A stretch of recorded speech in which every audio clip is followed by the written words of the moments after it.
আমার নবীজির দরবারে যখন নতুন বছর আসতো, পুরাতন বছর যখন বিদায় নিত, আমার নবীজির সাহাবায়ে কেরাম সবাই হু হু করে কাঁদতেন।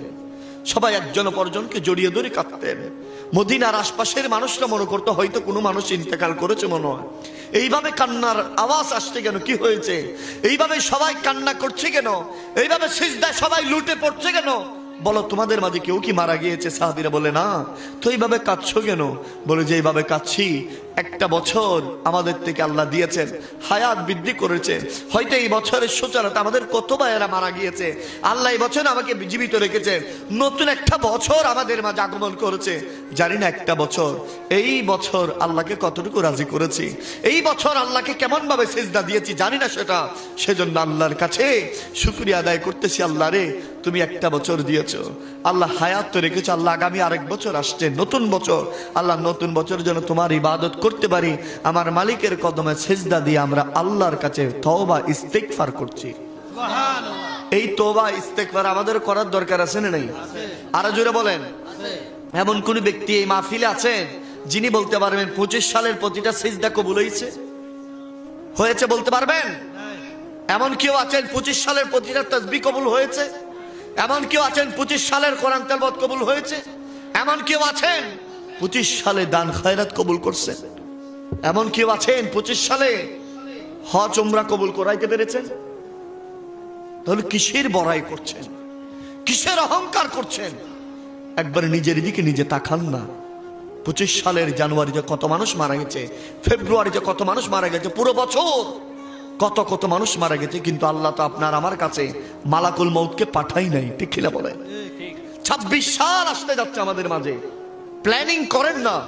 আল্লাহ রে অতীতে 25 সালে হয়তো গুনাহ করেছি, আল্লাহ রে হয়তো 25 সালে তোমার রাজি করতে পারি নাই, আল্লাহ নতুন বছর যেহেতু দিয়েছো, এই বছরের সূচনাতে আল্লাহ তোমার কাছে ফরিয়াদ জানাবো, আল্লাহ আমরা আর নামাজ কাজা করব না ইনশাআল্লাহ। আল্লাহ আমরা আর মিথ্যা বলবো না, আল্লাহ আমরা আর গীবত করব না, আল্লাহ আমরা আর পরনিন্দা করব না। আমার ইউথ যুবকরা শপথ না, আর কখনো কোনো নারীকে পর নারীকে মেসেজ দিবা না, আর কখনো কোনো পর নারীকে টেক্সট দিবা না, আর কখনো কোনো পর নারীর দিকে চোখে তাকাবা না। বলো ইনশাআল্লাহ। আরে দুনিয়ার নতুন সময় দেখবেন শীতকালে পাতা ঝরে যায়, আবার বসন্তকালে কি হয়? গাছের ঢালপালা পাতা পল্লবে ঢালে ফুলে ফলে ভরপুর হয়ে ওঠে। একটা গাছ থেকেও আমরা শিক্ষা নিতে পারি যে নিজেকে নতুন ভাবে সাজায়। একটা ঘর আপনি যখন নতুন করে বানবেন, সেটাকে পুরান জিনিস লাগাবেন, নতুন করে সাজাবেন। একটা বাড়ি যখন নতুন করে বানায়, সেটাকে পুরাতন জিনিস লাগাই না, সবকিছু নতুন। যখন আপনি কোথাও যাবেন, পুরাতন কাপড় পরবেন, নিজেকে নতুন করে সাজান। কিন্তু আফসোস আমাদের জন্য, নতুন একটা বছর আমাদের মাঝে আগমন করে পুরাতন একটা বছরকে বিদায় দিই। আমরা মুমিন হিসাবে আমাদের কোনো প্ল্যানিং নেই, আমরা কিভাবে কাজ করব, আমাদের আমল কিভাবে হবে, আমরা কিভাবে একটা বছরকে বিদায় জানাবো, আমরা কিভাবে আরেকটা বছরকে স্বাগত জানাবো, আমরা আল্লাহর দরবারে কিভাবে শুকরিয়া আদায় করব, নবীজির কিভাবে আদর্শকে আমরা লালন করব। আরে অতীতের এক বছর চলে গেছে, একটু হিসাবটা কষি না।